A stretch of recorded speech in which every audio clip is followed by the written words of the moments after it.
E aí, pessoal, sejam bem-vindos a mais um Entre Linhas e Bytes. Comigo. E com a Luciane. É isso aí. Não se esqueçam de curtir, E compartilhar o episódio com os amigos. mandar sugestões de livros pra gente. Quem sabe a sua sugestão? Não vira tema do nosso próximo papo aí. Adoramos receber as dicas da galera. Bom, hoje a gente vai mergulhar num livro que Olha, vamos combinar. causou em Você debate livre para escolher. Olha. Milton e Rose Friedman.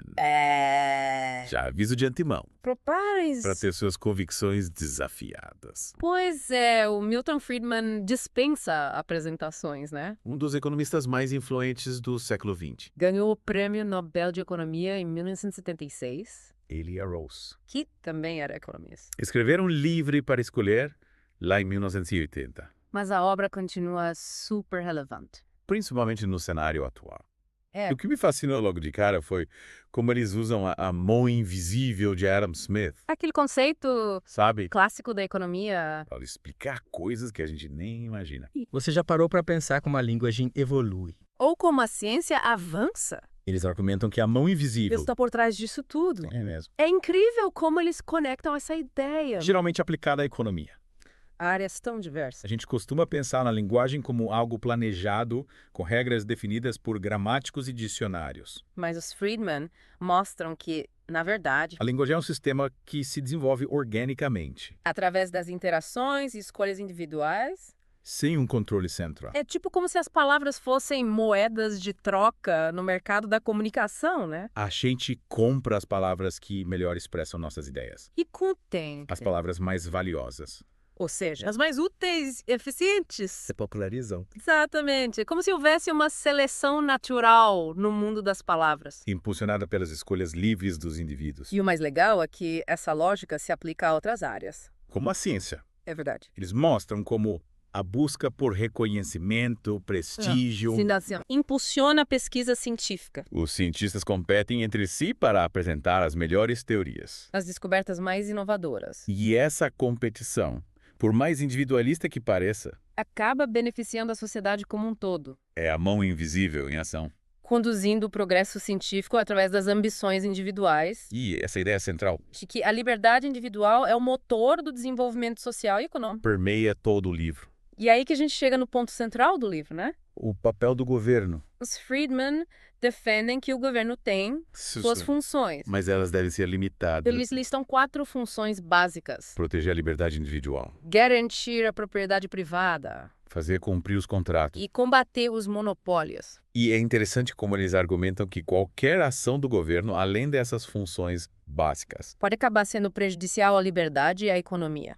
e eles não poupam críticas à intervenção estatal na economia, Eles argumentam que muitas vezes que em vez de resolver os problemas. o governo acaba piorando as coisas. Para ilustrar isso, eles usam um exemplo que eu achei bem impactante. O da Grande Depressão. É mesmo. A visão deles sobre a Grande Depressão é bem polêmica. A gente costuma aprender que a crise foi causada pelo livre mercado. Pela especulação desenfreada. Mas os Friedman colocam a culpa, em grande parte, nas costas do governo, Especialmente nas ações do Federal Reserve. do Banco Central Americano. É isso aí. Eles mostram como as políticas monetárias equivocadas do Fed Que em vez de injetar dinheiro na economia para estimular a recuperação, acabaram contraindo o crédito e aprofundando a crise. É como se o médico, em vez de receitar o remédio certo... tivesse agravado a doença do paciente. E essa crítica à intervenção estatal se estende a várias áreas. Como a previdência social, a saúde, a educação. Falando em previdência social. Os Friedman dedicam um capítulo inteiro a esse tema. E olha, Preparem-se para mais polêmicas. eles criticam o sistema de previdência social, tal como conhecemos.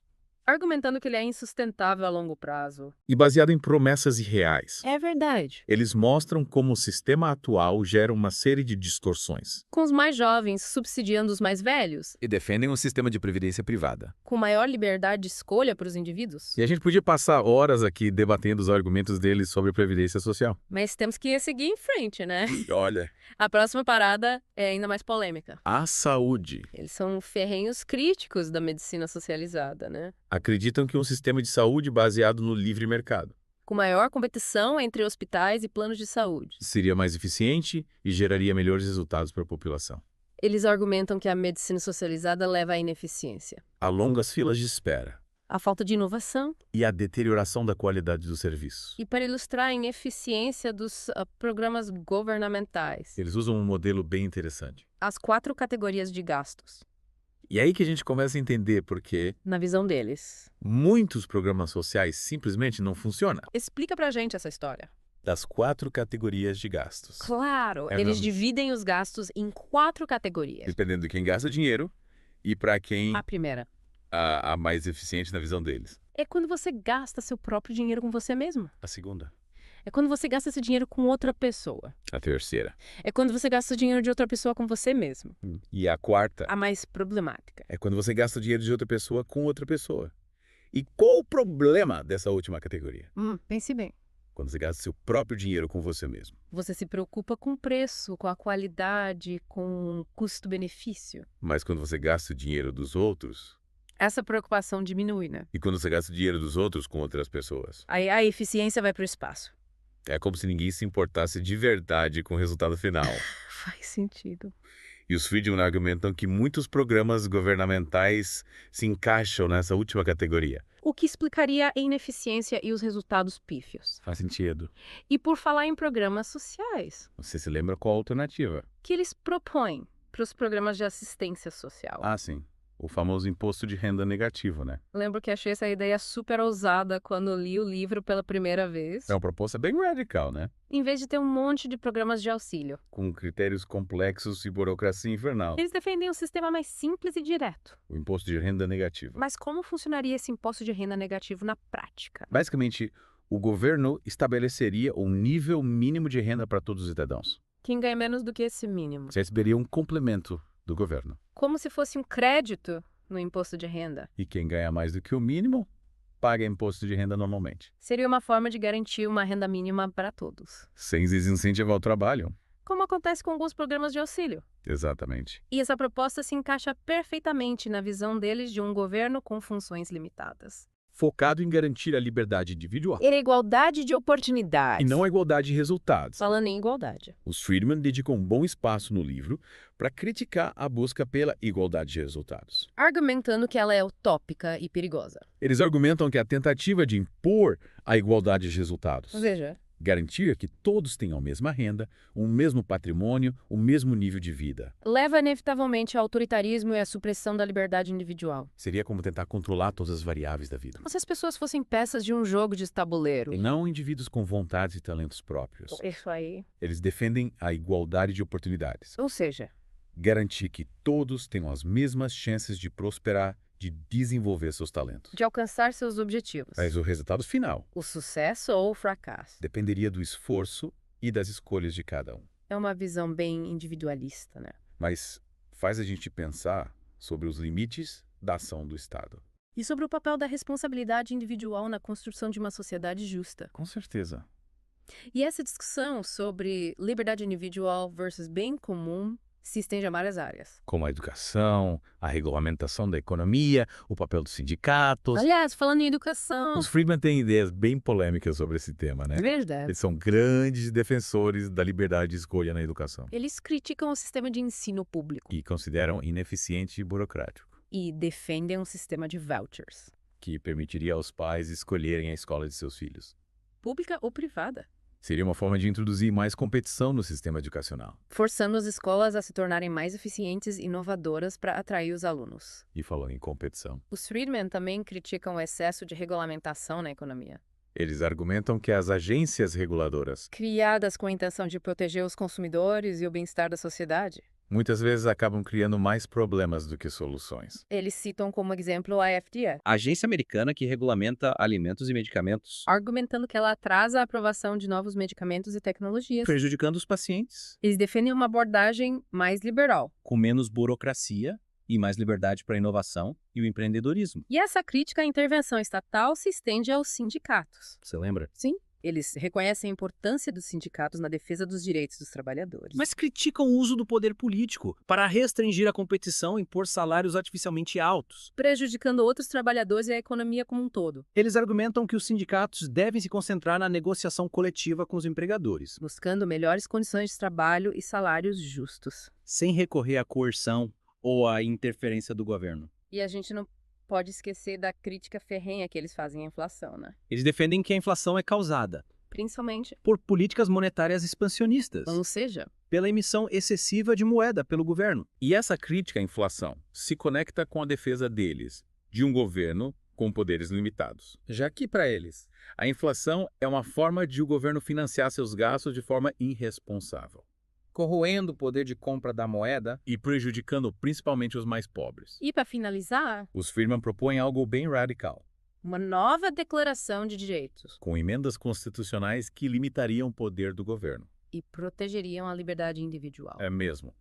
Eles defendem, por exemplo, emendas que limitariam os gastos públicos Impediriam a criação de novas agências reguladoras. e protegeriam o uso e comércio. É uma visão bem ousada, né? Com certeza. E essa nova declaração de direitos seria uma forma de garantir que os princípios da liberdade individual Da livre iniciativa e do governo limitado. estivessem protegidos contra as tentações do intervencionismo estatal. Ufa! Quanta coisa. A gente passou por vários temas polêmicos aqui, né? E, sinceramente, Livre para se escolher. é um livro que nos faz pensar, questionar, discordar, concordar. É uma obra que não deixa ninguém indiferente. Concordo. É um livro que nos desafia a repensar o papel do governo A importância da liberdade individual. e o caminho para uma sociedade mais justa e próspera. E olha, essa foi só a primeira parte da nossa conversa sobre livre para escolher, Na próxima parte, a gente vai se aprofundar em alguns exemplos específicos, que os Friedman usam para ilustrar seus argumentos, como a crise do petróleo, a regulamentação da indústria farmacêutica. e o papel dos sindicatos na economia. Yay!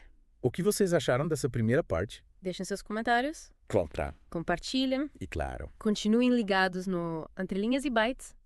até a próxima, pessoal. E aí, pessoal, voltaram para Novamente, do nosso debate. sobre livre para escolher. Na primeira parte. A gente viu a crítica dos Friedman, A intervenção excessiva do governo na economia. mas agora vamos descer aos detalhes. Com exemplos práticos. E polêmicos que eles usam para defender suas ideias. E já que a gente falou em polêmicas, Vamos começar com o tema Que sempre gera faíscas. a crise do petróleo dos anos 70, lembra? filas quilométricas nos postos de gasolina. Preços nas alturas, um caos total. Pois é, os Friedman têm uma visão bem diferente da narrativa tradicional sobre essa crise. É verdade, a gente costuma culpar o OPEP O cartel dos países produtores de petróleo.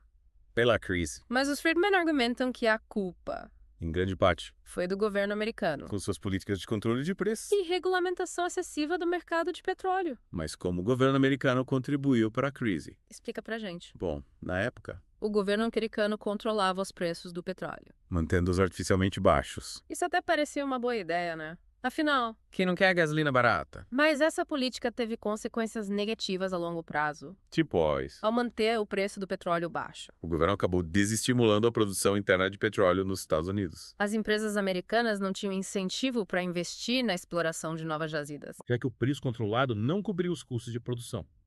E com a produção interna desestimulada. Os EUA acabaram ficando mais dependentes do petróleo estrangeiro, certo? Exatamente. E aí, quando a OPEP decidiu aumentar os preços do petróleo, As EUA se viram numa situação vulnerável a oferta de petróleo diminuiu, a demanda continuou alta. e os preços dispararam. E o que os Friedman propõem como solução para esse tipo de problema? Eles defendem que o governo deveria ter deixado o mercado se ajustar naturalmente. Sem controle de preços, A alta dos preços do petróleo teria estimulado a produção interna nos EUA reduzindo a dependência do petróleo estrangeiro. e tornando o país menos vulnerável às ações da OPEP. Ou seja, Na visão deles, a intervenção do governo em vez de resolver o problema, acabou agravando a crise, é como se o governo tivesse tentado controlar as ondas do mar. mas acabou sendo engolido pela tsunami. É uma boa analogia. E esse exemplo da crise do petróleo ilustra bem a crítica que os Friedman fazem à intervenção estatal na economia. O mercado com seus mecanismos de oferta e demanda, é capaz de se autorregular, e encontrar soluções mais eficientes do que as políticas governamentais. que muitas vezes geram distorções e consequências imprevistas. Mas será que essa lógica se aplica a todas as áreas da economia? E a saúde, por exemplo. Os Friedman também criticam a intervenção do governo nesse setor, né? Sim. Eles são ferrenhos críticos da medicina socializada. Argumentando que um sistema de saúde baseado no livre mercado Seria mais eficiente. e geraria melhores resultados para a população. Eles criticam as longas filas de espera, a burocracia A falta de inovação e a baixa qualidade dos serviços em sistemas de saúde controlados pelo governo. é verdade. Eles usam o exemplo da Inglaterra, Com seu sistema público de saúde, o Fair NHS. para mostrar como a medicina socializada pode levar a uma série de problemas, Eles argumentam que o NHS apesar de ter a intenção de garantir saúde para todos. acaba racionando os serviços, limitando as opções de tratamento. E criando longas filas de espera. Qual a solução que eles propõem?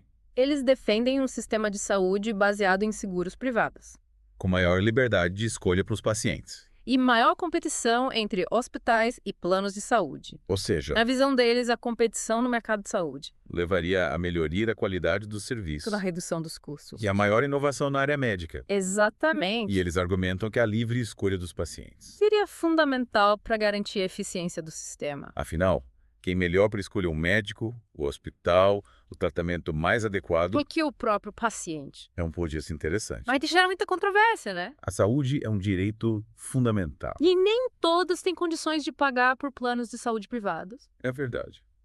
Essa é uma questão complexa. E que exige um debate profundo sobre o papel do Estado A justiça social, e a responsabilidade individual. os Friedman, com suas ideias liberais, Provocam a gente a questionar os modelos tradicionais. e a buscar soluções inovadoras para os desafios da nossa sociedade. E falando em soluções inovadoras. Você lembra qual a proposta deles para substituir os programas de assistência social? Claro! O imposto de renda negativo. Isso vai comentar na primeira parte do episódio. É mesmo.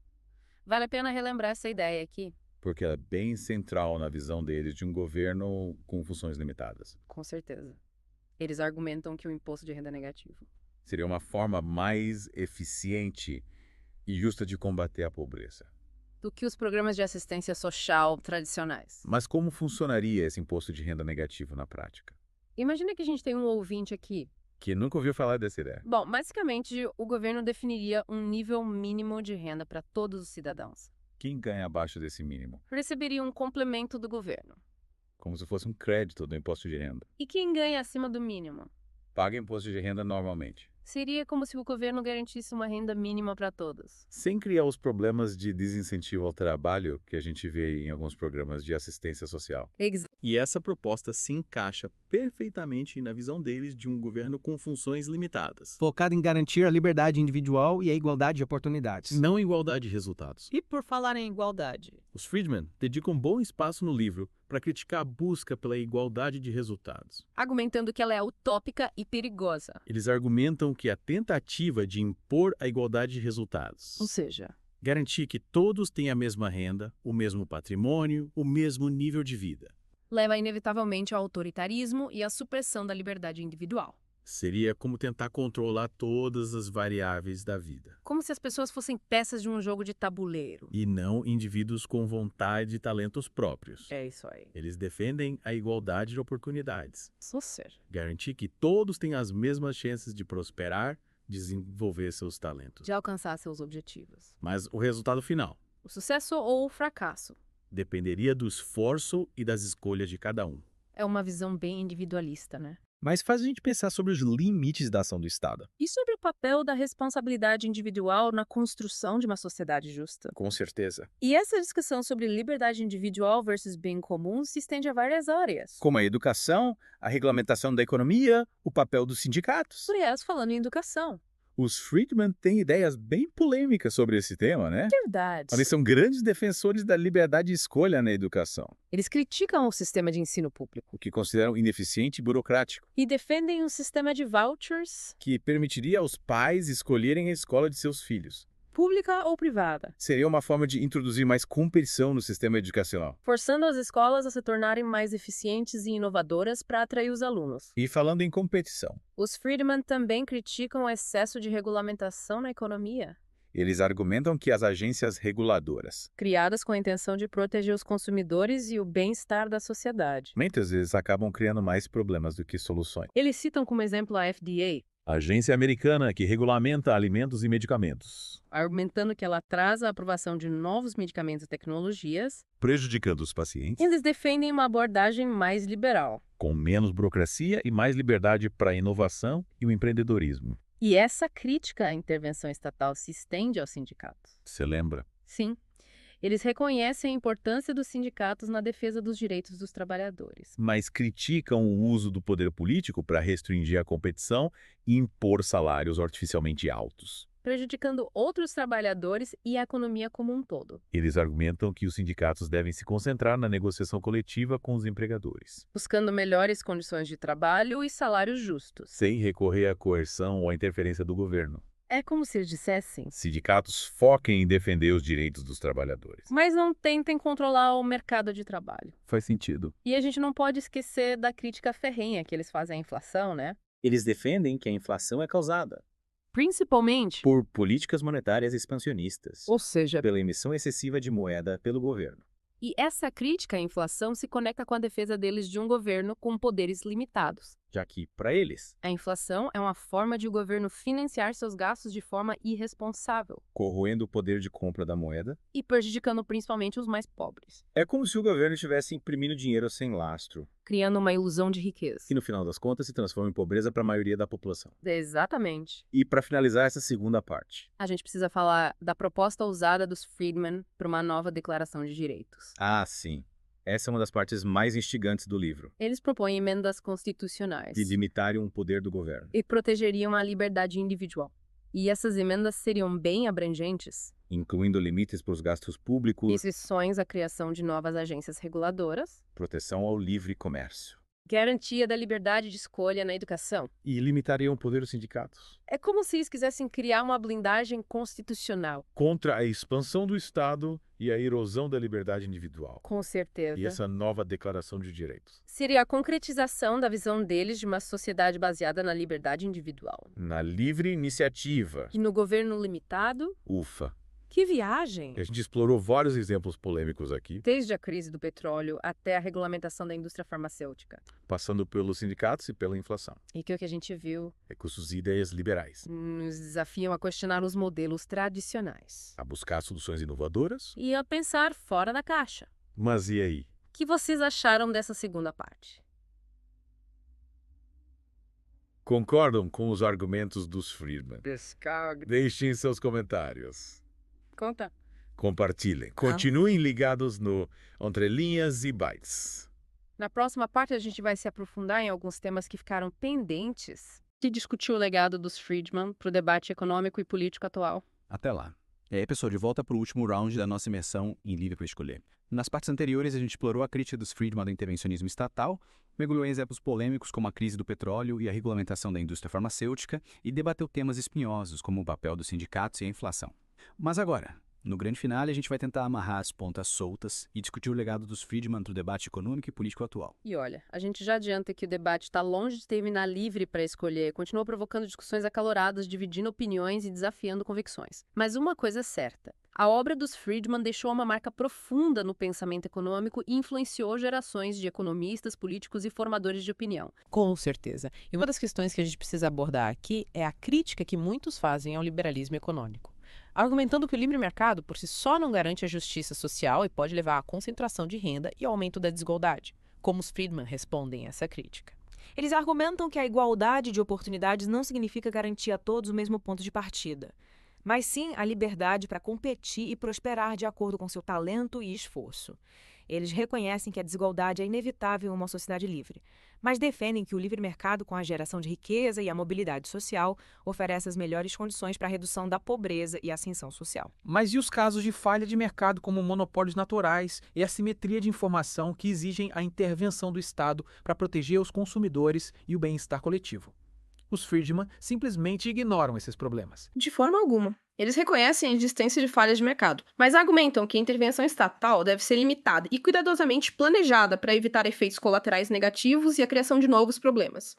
Eles defendem soluções baseadas no mercado como a criação de direitos de propriedade sobre recursos naturais, a promoção da competição e a disseminação de informação com alternativas mais eficientes à regulamentação excessiva. Outro ponto que sempre gera debate é a questão da liberdade individual versus o bem comum.